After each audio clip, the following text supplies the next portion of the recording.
আসসালামু আলাইকুম প্রিয় শিক্ষার্থী ভাই ও বন্ধুরা, সকলকে স্বাগত নতুন আরেকটি ভিডিওতে। আজকের এই ভিডিওতে আপনারা জানতে পারবেন প্রাথমিক, হাই স্কুল ও কলেজ পর্যায়ের শিক্ষার্থীদের উপবৃত্তির টাকা বর্তমান কি অবস্থায় রয়েছে।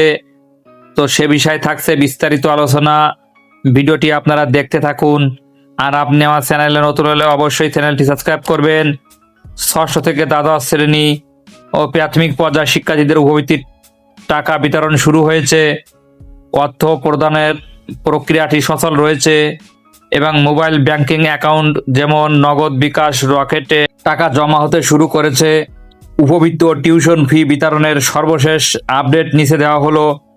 শিক্ষা বোর্ড বা শিক্ষা সহায়তা ট্রাস্ট ষষ্ঠ থেকে দ্বাদশ শ্রেণী ও সমমান শিক্ষার্থীদের উপবৃত্তি এবং টিউশন ফি বিতরণ চলছে। প্রাথমিক শিক্ষার্থীদেরও জানুয়ারি টু জুন মাসের উপবৃত্তির টাকা বিতরণের কাজ চলছে।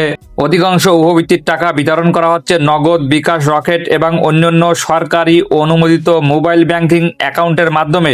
দীর্ঘদিন পর উপবৃত্তির টাকা হাতে পেয়ে শিক্ষার্থীরা অনেকেই আনন্দে আত্মহারা হয়ে পড়েছে। টাকা এসেছে কিনা তা নিশ্চিত হওয়ার জন্য আপনি মোবাইল ব্যাংকিং অ্যাপে অথবা SMS ব্যালেন্স চেক করুন। দীর্ঘদিন পর শিক্ষার্থীরা উপবৃত্তির টাকা পেয়ে অনেকেই আনন্দে আত্মহারা হয়ে পড়েছে। সারা দেশে 64 জেলায় উপবৃত্তির টাকা দেওয়ার কার্যক্রম চলমান রয়েছে। তো সেক্ষেত্রে উপজেলা ও জেলা ভেদে কয়েকদিন দেরি হতে পারে। তো আপনারা এখনো যারা উপবৃত্তির টাকা পাননি, আপনারা আপনাদের স্কুল কলেজের প্রধানের সাথে যোগাযোগ করবেন অথবা দায়িত্বপ্রাপ্ত শিক্ষকের সাথে যোগাযোগ করবেন। আপনাদের মোবাইল নাম্বার, অ্যাকাউন্ট নাম্বার এগুলো সঠিক আছে কিনা আপনারা যাচাই বাছাই করবেন। আর আপনারা একটা জিনিস মনে রাখবেন, আপনার নগদ, বিকাশ, রকেটের পিন, OTP কারোর সাথে শেয়ার করবেন না। সরকার থেকে কোনো আপনার OTP বা পিন চাইবে না।